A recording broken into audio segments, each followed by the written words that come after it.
Hey students, welcome to another Mr. Ness screencast. Today's aim is ethnic conflict and Balkanization. And here are your objectives. Please pause the video, look these questions over, and get ready to copy some vocab and take some notes. In the last lesson, you learned about an ethnicity or nation. That's a group of people that share the same culture and history. Nationalism is identification with one's nation or ethnicity and support for its interests.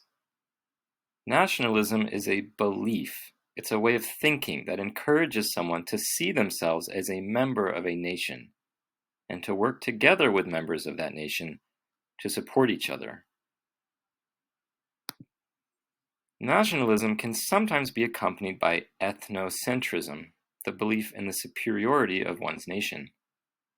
Ethnocentrism is like racism, but instead of people thinking that their race is superior, they think their ethnicity is. You'll learn about the difference between ethnicity and race later in the unit.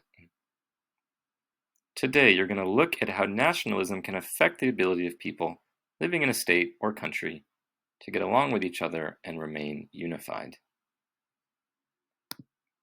A centripetal force is anything that promotes unity among a group of people. At the level of a country, two centripetal forces are democracy and popular leaders.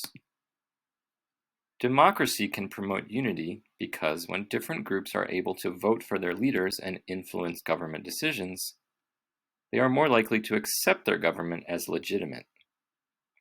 India is an example of a large, multi-ethnic democracy that remains relatively unified after 75 years.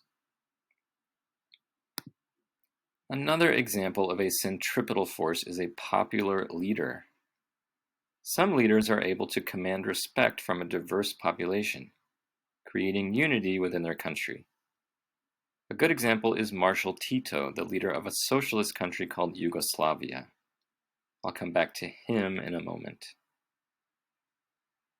Now let's look at centrifugal forces. A centrifugal force is anything that increases division. In other words, anything that creates disunity. One example is ethnic diversity. Most countries today are no more than 200 or 300 years old. Their borders, their legal systems, their laws, they're all pretty new. But the bonds of ethnicity go back hundreds or even thousands of years. So getting people of different nations to overlook their national identity in favor of a multinational identity is difficult. You have to convince people to work together, even if they don't share the same culture. A related example is nationalism. In a nation-state, nationalism would probably unify the population. But there aren't really any true nation-states today. In multi-ethnic states, nationalism is a disaster. As the diverse groups in a multi-ethnic state embrace nationalism, they embrace the identity of their nation over the identity of the state.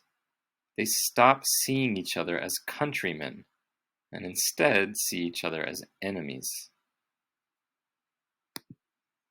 Nationalism in multi-ethnic states can lead to a process called Balkanization.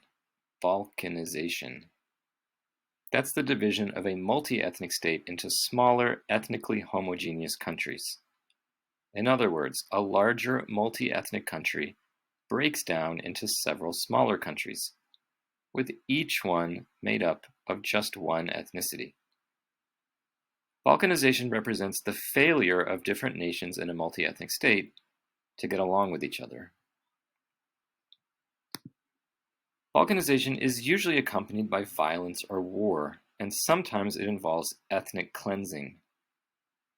Ethnic cleansing is when one ethnicity forcibly removes another from a certain territory in order to make that territory ethnically homogeneous.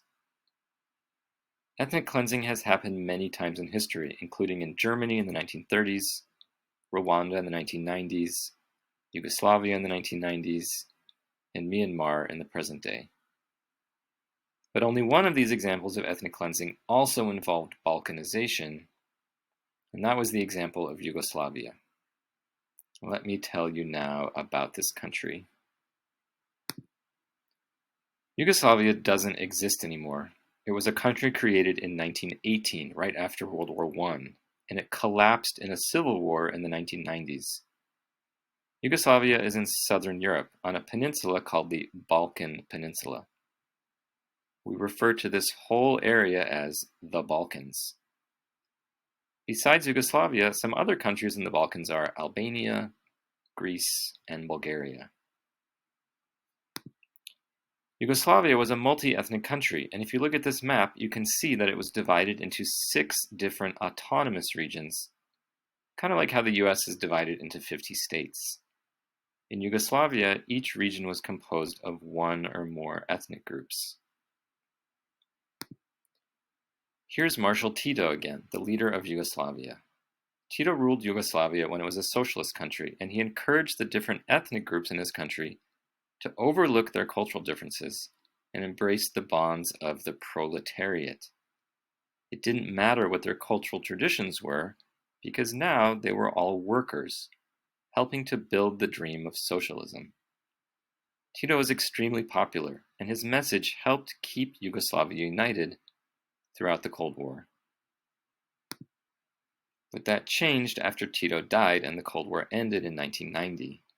Socialism was over. People were no longer workers building the future. Nationalism gained strength, and the country broke down into civil war.